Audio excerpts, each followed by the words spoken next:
If you're looking for a musical drama anime filled with character development and plot twists, then join the elite few who've seen Sasurai no Taiyo, aka Wandering Sun. It's the literal definition of a hidden gem, considering less than 500 MAL users have completed it so far. I feel like it slipped under the radar due to its short length and proximity to other retro giants like Tiger Mask, Ashita no Joe, and Attack Number 1. From my experience, 1969 and 1970 feel like the gods of anime opened the floodgates to the raging storm of emotions swelling in the manga industry for the previous decade, and I'm eager to experience it. Over the past year, I've documented my anime expedition from the 20s to the late 60s, and I'm not stopping there. If you love retro anime and you'd like to join my journey through history, be sure to subscribe. Sasurai no Taiyo follows the growing tensions between the humble Nozomi, daughter of a struggling food cart vendor, and Miki, daughter of the president of a large company. Their fates are intertwined after being switched at birth as part of a creepy zombie woman's sick game.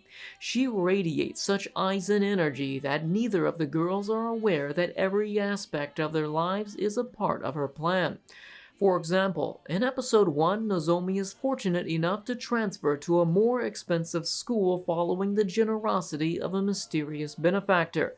At the same time, Miki receives ominous calls on her 20-pound phone regarding cryptic clues to her birth secret. As a result, Miki is rightfully apprehensive about her new classmate. For the moment, the mind games are almost enough to make you empathize with her until you realize she's a pompous jerk who constantly flaunts her wealth. あなたの5万円は私の500円ってとこかしら? It's unfortunate because they're technically both victims, but the narrative solidifies Miki's antagonistic nature early on, leaving little guesswork as to who this story will favor. The stark contrast between their personalities is exemplified during a school project, soon becoming the catalyst for their adventures into the musical world. Although their assignment of creating a song is challenging, Nozomi's dreams of becoming a singer inspire her to meet it head-on. On the other hand, Miki decides to use her wealth as a crutch and buy a song. You see, she's capable of singing and playing the piano thanks to her professional training, but she's never motivated to progress unless it further bloats her ego. Rather than the overarching switched at birth plot device, I considered its primary focus to be the morals of pursuing a personal truth versus seeking fame and wealth. It's the most important aspect of the anime after the first few episodes, leaving its entire premise an afterthought for much of the anime.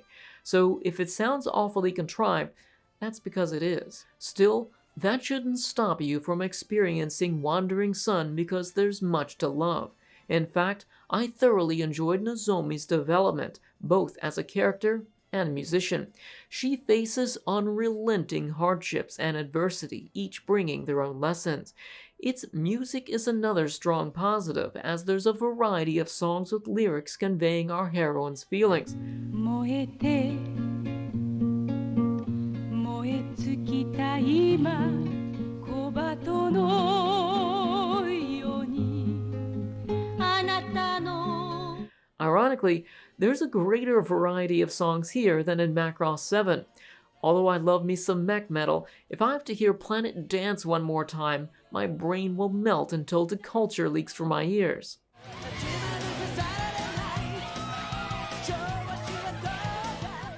In addition to retro anime, I also enjoy old Japanese movies, not just for their stories but also for their cultural studies. I also enjoyed the light cultural study of late 60s Japan in Wandering Sun as it's saturated with references that I enjoyed looking into, like the significance of evening schools in post-war Japan and why this boy was scolded for wearing a shirt with black stripes to visit a hospital patient in critical condition. The anime also depicts numerous locations in Japan and the varying perspectives of its people ranging from the rich to the poor, like the struggling dock workers unwinding with a beer at the end of the day, or Nozomi's family with their black and white TV in a time when color TVs are fairly common. Of course, world building alone means nothing if it's not inhabited by interesting characters. Thankfully, Wandering Sun delivers by introducing a large cast of side characters ranging from Miki and Nozomi's friends and family to musical acquaintances along the way. Although they may not develop, their characterization is enough to fill its heavy-hitting scenes with emotion. I was honestly surprised that such a short, linear anime from 1970 could be this well written. It's a stark contrast from the previous decade favoring long-form episodic series. The closest comparison, in my opinion, would be Dororo, though I considered its second half a letdown. Thankfully, that's not a problem with Wandering Sun, as it's consistently enjoyable, with a steady build-up towards its dramatic and sentimental conclusion. As for my negatives, my only substantial complaint is that its switched-at-birth plot device was poorly executed. For starters, the woman's motive was shallow and asinine. You expect us to believe she spent 17 years of her life scheming against the daughters of two random families? The whole time I was left waiting for some tragic reasoning behind her vindictive nature, but they don't say much more than what we learned in episode 1. She's not even that important of a character outside of Nozomi's sponsorship. I think the story would flow smoother without her, like if they found another way for Nozomi to join the school. After all, several other characters are manipulative enough to compensate without feeling like a red herring. I know this type of plot implies a certain kind of development, which does happen to some degree, but not to the extent that warrants the expectations its introduction provides. Instead, it's a root for the underdog story, where the impoverished heroine and wealthy antagonist are both victims of an inconsequential character with about 20 minutes of combined screen time. It honestly feels like something is missing, and according to its Japanese Wikipedia page, there probably is. Supposedly, the anime was toned down from its darker, more tragic, and unfortunately untranslated 4-volume manga, so there's possibly a good amount of missing and substitute content. Overall, I thoroughly enjoyed my time with Wandering Sun, and I think you will too, provided you overlook the birth switching and focus on the character's journey. I give it a 7.5 out of 10. Not only is it historically important for being the first anime to use music as a narrative theme, but it's also a heartfelt story that could be inspiring to those following their dreams. As for my recommendations, Wandering Sun's writer Keisuke Fujikawa is a seasoned anime veteran. He's contributed to works such as Galaxy Express 999, Battleship Yamato, and many more. However, his highest scoring major role was series composition in 1983's Plawa Sanshiro. I'm aware this wrestling anime probably has nothing in common with music, but perhaps his artistic integrity carries over from one series to another. My next recommendation, which is much more relevant, is Glass Mask 2005. I was originally convinced this and Wandering Sun had some major staff similarities, but I guess it's just a coincidence.